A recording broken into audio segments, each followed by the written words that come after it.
ರಾಜ್ಯದಲ್ಲಿ ಸಿಎಂ ಬದಲಾವಣೆ ಬಳಿಕ ಮತ್ತೊಂದು ಬದಲಾವಣೆಗೆ ಕರುನಾಡು ರಾಜಕೀಯ ಸಾಕ್ಷಿ ಆಗ್ತಾ ಇದೆ. ವಿಧಾನಸಭೆಯ ಸ್ಪೀಕರ್ ಹಾಗೂ ಪರಿಷತ್ನ ಸಭಾಪತಿ ಇಬ್ಬರು ಕೂಡ ಬದಲಾಗ್ತಾ ಇದ್ದಾರೆ. ಇಂದು ಅಧಿಕೃತವಾಗಿ ಚುನಾವಣೆ ನಡೆಯಲಿದ್ದು ಈ ಎರಡೂ ಸ್ಥಾನಗಳು ಕಾಂಗ್ರೆಸ್ ಪಾಲಾಗುವ ಲಕ್ಷಣಗಳು ಕಾಣಿಸ್ತಾ ಇವೆ. ಈ ಮತ್ತೊಂದು ಕಡೆ ಸ್ಪೀಕರ್ ಚುನಾವಣೆಯನ್ನ ಬಿಜೆಪಿ ಬಹಿಷ್ಕಾರ ಮಾಡಿದೆ.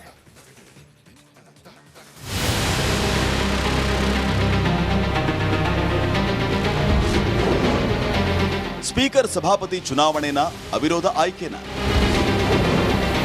ಮೇಲ್ಮನೆಯಲ್ಲಿ ಅಭ್ಯರ್ಥಿ, ಕೆಳಮನೆಯಲ್ಲಿ ಉಲ್ಟಾ ಹೊಡೆದ ಬಿಜೆಪಿ. ಕರ್ನಾಟಕದಲ್ಲಿ ಕಳೆದ 3 ವರ್ಷದಿಂದ ಕಾಂಗ್ರೆಸ್ ಸರ್ಕಾರ ಅಧಿಕಾರದಲ್ಲಿದೆ. ವಿಧಾನಸಭೆಯಲ್ಲಿ ತನ್ನ ಸಂಖ್ಯಾಬಲದ ಕಾರಣದಿಂದ ಕಾಂಗ್ರೆಸ್ ಯುಟಿ ಖಾದರ್ರನ್ನ ಸಭಾಧ್ಯಕ್ಷರನ್ನಾಗಿ ಮಾಡಿತ್ತು.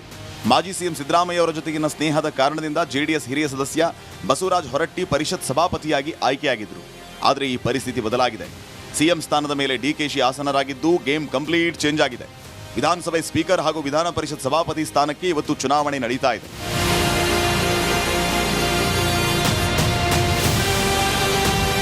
ಇವತ್ತು ವಿಧಾನಸಭೆಯ ಸ್ಪೀಕರ್, ಡೆಪ್ಯೂಟಿ ಸ್ಪೀಕರ್ ಹಾಗೂ ವಿಧಾನ ಪರಿಷತ್ನ ಸಭಾಪತಿ, ಉಪಸಭಾಪತಿ ಸ್ಥಾನಕ್ಕೆ ಚುನಾವಣೆ ನಡೆಯಲಿದೆ.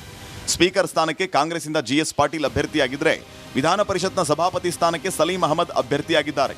ಇವರಿಬ್ಬರು ನಿನ್ನೆ ನಾಮಪತ್ರ ಕೂಡ ಸಲ್ಲಿಸಿದ್ದಾರೆ. ಇನ್ನು ವಿಧಾನ ಪರಿಷತ್ ಸಭಾಪತಿ ಸ್ಥಾನಕ್ಕೆ ಬಿಜೆಪಿ ಪಿಎಚ್ ಪೂಜಾರ್ ಅವರನ್ನ ಕಣಕ್ಕಿಳಿಸಿದೆ. ಉಪಸಭಾಪತಿ ಸ್ಥಾನಕ್ಕೆ ಜೆಡಿಎಸ್ನ ಮಂಜೇಗೌಡ ಅಭ್ಯರ್ಥಿಯಾಗಿದ್ದಾರೆ. ಆದರೆ ವಿಧಾನಸಭೆ ಸ್ಪೀಕರ್ ಚುನಾವಣೆಯನ್ನ ಬಿಜೆಪಿ ಬಹಿಷ್ಕರಿಸಿದೆ. ಕಾಂಗ್ರೆಸ್ ಲೆಟರ್ ಹೆಡ್ನಲ್ಲಿ ಸ್ಪೀಕರ್ ಆಯ್ಕೆ ಮಾಡಿದ್ದಕ್ಕೆ ಈ ಎಲೆಕ್ಷನ್ ಪ್ರಕ್ರಿಯೆಯಿಂದ ಕೇಸರಿ ಪಡೆ ದೂರ ಸರಿದಿದೆ. ಪ್ರಜಾಪ್ರಭುತ್ವದಲ್ಲಿ ಶಾಸಕರಿಂದ ಈ ಸ್ಥಾನಗಳ ಆಯ್ಕೆ ಆಗಬೇಕು. ಆದರೆ ಕಾಂಗ್ರೆಸ್ ಹೈಕಮಾಂಡ್ ಈ 2 ಸ್ಥಾನಗಳಿಗೆ ಹೆಸರು ಘೋಷಣೆ ಮಾಡಿದ್ದು ಸರಿಯಲ್ಲ ಅಂತ ಆರ್ ಅಶೋಕ್ ಆಕ್ರೋಶವನ್ನು ಹೊರಹಾಕಿದ್ದಾರೆ.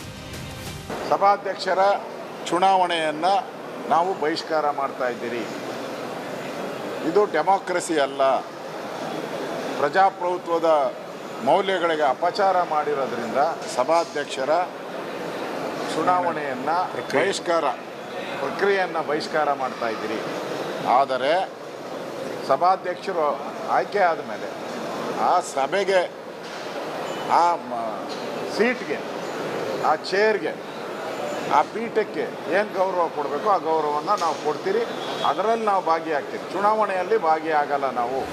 ಬಿಜೆಪಿ ನಾಯಕರೇನೋ ವಿಧಾನಸಭೆ ಸ್ಪೀಕರ್ ಹಾಗೂ ಡೆಪ್ಯೂಟಿ ಸ್ಪೀಕರ್ ಚುನಾವಣೆ ಬಹಿಷ್ಕರಿಸಿದ್ದಾರೆ. ಆದರೆ ಅಸಲಿಗೆ 2 ಸ್ಥಾನಗಳಿಗೆ ಪೈಪೋಟಿ ನೀಡುವುದಕ್ಕೆ ಬಿಜೆಪಿ ಹಾಗೂ ಜೆಡಿಎಸ್ಗೆ ಶಾಸಕರ ಮತಗಳ ಕೊರತೆ ಇದೆ.